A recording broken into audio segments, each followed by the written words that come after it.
Saudara, pemerintah akan menggelar sidang Itsbat. Sidang Itsbat penentuan 1 Syawal 1444 Hijriah pada sore nanti.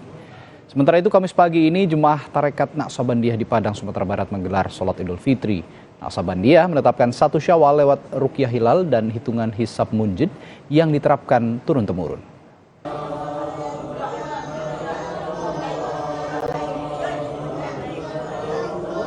Lima takbir menggema di Santero Surau menyambut hari kemenangan. Sesuai ruqyat hilal dan warisan hitungan hisab munjid, sebagian anggota Jemaah Tarekat Naqsabandiyah di Kecamatan Pauhi, Kota Padang, menggelar sholat Idul Fitri sekitar pukul 8 pagi tadi. Sesuai hitungan ini pula, Tarekat Naqsabandiyah memulai puasa Ramadan lebih awal sejak 21 Maret lalu dan menggenapkan puasa selama 30 hari. Namun sebagian anggota Jemaah Naqsabandiyah lainnya juga ada yang merayakan Idul Fitri besok hari.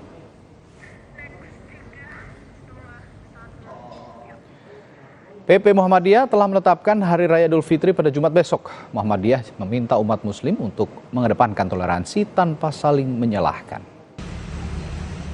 Berdasarkan metode hisab, PP Muhammadiyah telah menetapkan Hari Raya Idul Fitri jatuh pada hari Jumat 21 April 2023. Sementara pemerintah akan menetapkan Hari Raya Idul Fitri setelah melakukan pemantauan hilal di berbagai daerah dan juga sidang Itsbat pada Kamis sore nanti. Penentuan 1 Syawal akan diumumkan pemerintah usai sidang Itsbat sore nanti.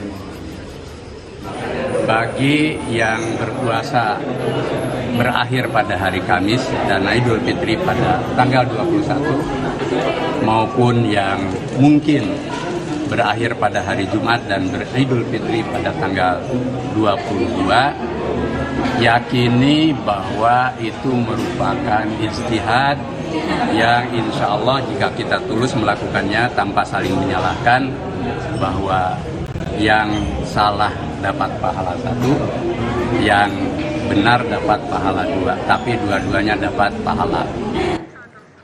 Sementara itu, pemerintah Kota Solo, Jawa Tengah memastikan akan memfasilitasi umat muslim yang